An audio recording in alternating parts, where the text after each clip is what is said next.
हाँ तो भाई इस वीडियो में आपको ये बताने वाला हूँ कि आप अपने एग्ज़ाम में एक अच्छा आंसर जो है वो कैसे लिख सकते हैं। फिर चाहे आपके एग्ज़ाम जो है वो ऑनलाइन हो या ऑफलाइन हो वो मैटर नहीं करता। अगर आप एक अच्छा आंसर लिखते हो तो भाई आपके मार्क्स जो है वो बढ़ने के चांसेस होते हैं, ठीक है ना। आपके नॉर्मल जो आप आंसर लिखते हो उसके कंपैरिजन में आपसे मार्क्स जो है ज़रूर बढ़ेंगे और आप इजीली जो है पास आउट हो सकते हो, ठीक है। तो भाई इस वीडियो में कुछ टिप्स दूंगा, वो टिप्स अगर आप अपने आंसर लिखने में फॉलो करते हो तो डेफिनेटली आपके मार्क्स जो हैं वो बढ़ जाएंगे, ठीक है। तो ये जो टिप्स मैं आपको देने वाला हूँ ये अपने एक्सपीरियंस के बेस पे देने वाला हूँ। मैं 12th टॉपर रह चुका हूँ अपने स्कूल का विदाउट एनी ट्यूशन, ठीक है। तो भाई ये सारी टिप्स मैंने भी फॉलो करी थी अपने आंसर में, तभी मैं 12th टॉपर ही बन पाया। अदरवाइज सब स्टूडेंट्स के पास सेम बुक होती हैं, ठीक है। तो चलो भाई बात करते हैं अपने टिप्स की। भाई टिप्स बताने से पहले आपको एक छोटी सी बात बताना चाहूँगा जो आप लोगों को पता भी होगी। First impression is the last impression. ये बात तो आपने सबने सुनी होगी, बट बहुत से लोगों को मतलब पता होगा, बहुत से को नहीं पता होगा, तो ठीक है भाई। तो हमें ना भाई टीचर के ऊपर अपना फर्स्ट इंप्रेशन बहुत ज़्यादा अच्छा छोड़ना है, ठीक है। अब अच्छा कैसे छोड़ना है तो भाई आपको टिप्स दूंगा, उन चीज़ों से आप अपना इंप्रेशन जो है टीचर के ऊपर अच्छा छोड़ सकते हो। फिर जो आपकी आगे अगर आप गलत भी लिखते हो ना, टीचर उसे नहीं देखेगा। अगर आप शुरू में इंप्रेस कर लोगे टीचर को, एक इमेज बना लोगे टीचर के आगे कि हाँ भाई हमारा आंसर अच्छा है, हम पढ़ने वाले बच्चे हैं और हमने आगे भी अच्छा लिख रखा होगा, फिर चाहे आगे आपने गलत लिख रखा हो तो भाई टीचर जो है वो पहला तो सही कर देगा, उसके बाद आगे भी वो बिना पढ़े सही कर देगा, ठीक है। इसलिए कहते हैं first impression is the last impression. तो भाई फर्स्ट में आपको इंप्रेशन अच्छा रखना है, ठीक है। अब कैसे रखना है तो भाई बता दूं, सबसे पहले तो आपको वही आंसर सबसे पहले करना है जो आपको एक्यूरेट आते होंगे, ठीक है। जो नहीं आते हैं उन्हें बाद में करना, जो अच्छे से आता है वो सबसे पहले करना, ठीक है। तो ये टिप नंबर 1 थी। बात करते हैं टिप नंबर 2 की। टिप नंबर 2 भाई ये है कि आपको वर्ड लिमिट का ध्यान रखना है। बहुत से लोग क्या करते हैं भाई 6 पेज भर देते हैं, 10 पेज भर देते हैं, 12 पेज, ऐसे पेज भरते रहते हैं, उसका कुछ फ़ायदा नहीं होता, उनका टाइम निकलता रहता है, इस वजह से वो बाकी के आंसर भी लिख नहीं पाते। तो भाई मैं आपको बता देता हूँ ग्रेजुएशन में थ्योरेटिकल सब्जेक्ट के लिए वर्ड लिमिट क्या है, आपको कितने पेज में एक आंसर लिखना चाहिए, ठीक है। तो भाई आपको अगर ज़्यादा अच्छे मार्क्स चाहिए तो 6 पेजेस काफ़ी हैं थ्योरेटिकल सब्जेक्ट के लिए। 6 पेजेस काफ़ी हैं। 6 पेज कैसे, 1 page, 2 page, 3 page, 4 page, 5 page, 6 page, ठीक है। ऐसे करके 6 पेज। और अगर भाई हम दोनों साइड की मिला के बोले तो 3 पेज, ठीक है। आपको समझ में आ गया होगा। 6 पेज एक अच्छे आंसर लिखने के लिए काफ़ी है ग्रेजुएशन में, इससे ज़्यादा आपको नहीं लिखना। हद से हद 6.5 कर देना, 7 कर देना। इससे ज़्यादा और पेलोगे तो भाई अपना टाइम वेस्ट कर रहे हो। उस टाइम को बचाओ और अपने अगले आंसर के लिए यूज़ करो जो आपको नहीं आता, ठीक है। तो वर्ड लिमिट का भाई हमेशा से ध्यान रखना। एक और चीज़ बता दूं मैं यहाँ पे, बहुत से लोग जो है उनके लिखने की कैपेसिटी जो है वो कम होती है, तो भाई आप 4 से 5 पेज भी लिख सकते हो पास आउट होने के लिए, इतने काफ़ी होते हैं।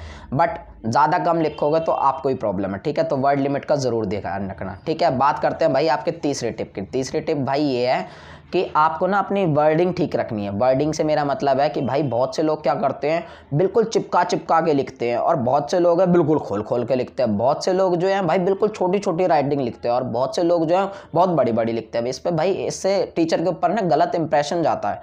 टीचर अगर आप बिल्कुल छोटा छोटा लिख दोगे तो टीचर बोलेगा क्या, उसे समझ में भी नहीं आएगा, उसे पढ़ना पड़ेगा गौर से। तो भाई जितना ज़्यादा दुखी करोगे तुम टीचर को उतना कम मार्क्स देगा, ठीक है। और अगर आप ज़्यादा खोल खोल के लिख दोगे तो भाई टीचर को लगेगा यार खोल खोल के सारा ही भर रखा है, इन्हें तो ऐसे ही अंधाधुंध पेल रखा है, तो वो समझ जाएगा कि आप किस टाइप के स्टूडेंट हो। तो भाई ना ज़्यादा आपको खोलना और ना ही ज़्यादा चिपकाना, ना ही ज़्यादा छोटा लिखना, ना ही ज़्यादा बड़ा लिखना। मीडियम साइज़ आपको पता होगा, मीडियम स्पेस जो है आपको पता होगा, तो सिर्फ उतने की लिखने की आप प्रैक्टिस कीजिए अभी से, तभी आप जो है एग्ज़ाम में अच्छे से कर पाओगे, ठीक है। इससे टीचर पे इंप्रेशन अच्छा पड़ेगा, टीचर देख के समझ जाएगा कि हाँ बच्चे ने अच्छा लिख रखा है, ठीक है। उसे एक नज़र में ही आपकी राइटिंग जो है समझ में आ जाएगी, फिर चाहे आप कितनी गंदा लिखते हो, ठीक है। बात करते हैं भाई आपके अगले टिप की। अगले टिप भाई ये है कि आपको अपना आंसर जो है ना पॉइंट टू पॉइंट लिखना है। पॉइंट टू पॉइंट अब मैं क्यों लिखने के लिए कह रहा हूँ, और ये बहुत से बच्चों को पता भी होगा, आपके स्कूल में टीचर भी आपको बहुत बोलता था। तो भाई क्यों बोलता मैं आपको बता देता हूँ उसके पीछे का रीज़न। तो देखो भाई एक जगह आपने लिखा पैराग्राफ में आंसर, ठीक है। पैराग्राफ में आंसर लिखा बनाकर, और एक जगह लिखा पॉइंट में आंसर, ठीक है। तो भाई पैराग्राफ वाला जब टीचर चेकआउट करेगा ना, आपने बना के लिखा तो शुरू में उसे जब गड़बड़ी नज़र आ जाएगी ना तो पूरा पैराग्राफ काट देगा, ठीक है। और यही आपने अगर पॉइंट में लिखा बना के तो भाई टीचर पहला पॉइंट पढ़ेगा, उसे गलत लगेगा काट देगा, दूसरा पॉइंट पढ़ेगा गलत लगेगा काटेगा। ऐसे करके भाई उसे सारे पॉइंट पढ़ने पड़ेंगे, बट टीचर के पास भाई इतना टाइम नहीं होता कि वो सारे पॉइंट पढ़े, ठीक है। तो इस वजह से वो सारे काट भी नहीं सकता, तो वहाँ पे आपको भाई कुछ ना कुछ मार्क्स ज़रूर दे के जाएगा, ठीक है। वो सारे ना पढ़ पाएगा क्योंकि उनके पास इतना टाइम नहीं होता, तो भाई और ना ही वो सारे काट पाएगा मजबूरी में, तो आपको मार्क्स उसको देने ही पड़ेंगे। तो आप मेरे कहने का मतलब समझ गए होगे पॉइंट टू पॉइंट आपको क्यों लिखना चाहिए, ठीक है। तो भाई मेरी आपसे रिक्वेस्ट है कि अपना आंसर जो है वो पॉइंट में ही लिख के आना, ठीक है, बजाय आप अपने पैराग्राफ के, ठीक है, समझ गए होगे। यहाँ पे एक और चीज़ बता दूं भाई, आंसर लिखने के लिए भाई सबसे पहले आपको अपने आंसर का इंट्रोडक्शन देना है कि आप आंसर में क्या बताने वाले हो, किसके बारे में बताने वाले हो। एक इंट्रोडक्शन दे देना जिसे आप हिंदी में भूमिका वगैरह भी कहते हो, ठीक है। दूसरे पॉइंट में भाई आपको अपने पॉइंट टू पॉइंट आंसर को अच्छे से एक्सप्लेन करना है, पॉइंट वाइज सारे आंसर को एक्सप्लेन करना है, वहाँ पर पैराग्राफ मत बनाना, ठीक है। और रही बात भाई जो तीसरा पॉइंट है, वहाँ पे आपको भाई एब्स्ट्रैक्ट देना है। एब्स्ट्रैक्ट यानी कि निष्कर्ष, आप जिसे हिंदी में कहते हो, यानी कि निचोड़, ठीक है। तो भाई आपने आंसर में जो भी बताया ना उसे भाई 3-4 लाइन में शॉर्टली बता देना, इसे कहते हैं हम एक अच्छा आंसर, ठीक है। यहाँ पे एक और टिप देना चाहूँगा आपको, एक एडिशनल नॉलेज और दे देना। एडिशनल नॉलेज भाई क्या है मैं बता देता हूँ। फॉर एग्जांपल मान लो संविधान के ऊपर हम आंसर लिख रहे हैं, ठीक है, और हमें संविधान के बारे में पता है कि भाई संविधान इस दिन बना था, इन लोगों ने बनाया था, तो ये एडिशनल नॉलेज हुई ना हमारे पास। तो भाई ये एडिशनल नॉलेज क्या करना, जब निष्कर्ष नीचे लिख दोगे ना पूरा आंसर कंप्लीट हो जाएगा, उसके बाद ही भाई एक लाइन छोड़ना, स्टार से ऐसे करके बनाना, स्टार तो बनाना आता ही होगा, साइड में स्टार सा बनाना, एंड देन वहाँ पे ये एडिशनल नॉलेज दे देना। जो भी जिस भी आंसर की आपके पास एडिशनल नॉलेज होगी वो लिख देना, ठीक है। बट एडिशनल नॉलेज दोगे ना तो भाई एक्यूरेट होनी चाहिए, ये नहीं है कि आपको श्योर ही नहीं है और आप पहले जा रहे हो। अगर एक्यूरेट नहीं हुई ना तो भाई टीचर की नज़र उस पर ज़रूर जाएगी। तो एक्यूरेट एडिशनल नॉलेज होनी चाहिए, ठीक है ना। एक्यूरेट हो तभी लिखना, अदरवाइज उसे स्किप कर देना, ठीक है, समझ गए होगे। तो भाई इससे क्या इंप्रेशन पड़ेगा एडिशनल नॉलेज से, मैं बता देता हूँ। देखो भाई टीचर को इंप्रेशन ये पड़ेगा जब वो एडिशनल नॉलेज देखेगा ना और स्टार बना देखेगा, तो उसकी नज़र वहाँ पर जरूर जाएगी क्या लिख रखा है बच्चे ने। तो भाई टीचर की जब जैसी नज़र पड़ेगी तो वो पढ़ेगा उस चीज़ को, तो उसे समझ में आएगा कि हाँ भाई बच्चे ने पढ़ाई करी है, सिर्फ उसे आंसर रटा हुआ नहीं है, उसको आगे पीछे का भी उसको एडिशनल नॉलेज है, तभी उसने यहाँ पे दी है। तो समझ गए होगे इंप्रेशन कैसे देना है भाई टीचर को। चलो भाई बात करते हैं आपके अगले टिप की। अगला टिप भाई, आपको इंपॉर्टेंट जो पॉइंट है ना उन्हें हाईलाइट करना है। इंपॉर्टेंट पॉइंट से मेरा मतलब है, इंपॉर्टेंट वर्ड से मेरा मतलब है, जैसे फॉर एग्जांपल बहुत से क्या होता है कि कुछ ऐसी महान हस्तियों के भाई नाम आ जाते हैं आपके आंसर के बीच में, या बहुत सी ऐसी डेट्स आ जाती हैं, या बहुत से ऐसे वर्ड्स आ जाते हैं जो बहुत ज़्यादा इंपॉर्टेंट होते हैं। तो भाई वो अगर आपने एक्यूरेट लिखे हैं, आपको एक्यूरेट वो सब चीज़ें पता है, तो उन्हें भाई ब्लैक पेन से लिखना आंसर के बीच में ही, और ब्लैक पेन से ही डबल लाइन से हाईलाइट कर देना, ठीक है।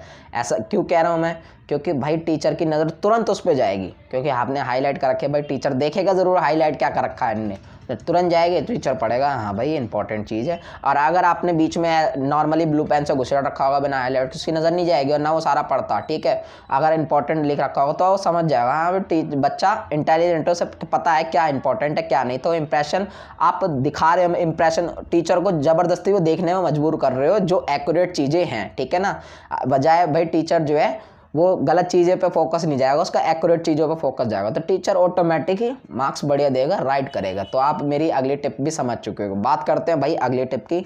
अगली टिप भाई ये है, सॉरी अगली टिप कोई नहीं है, मैंने ऑलमोस्ट सारी टिप्स जो है आपको दे चुका हूँ, ठीक है। तो भाई ये जो टिप्स थी आपको ज़रूर फॉलो करनी है अपने एग्जाम में, ठीक है। अगर आप ज़रूर फॉलो करोगे ना इन टिप्स को, तो डेफिनेटली भाई आपके मार्क्स जो हैं वो थोड़े बूस्ट होंगे।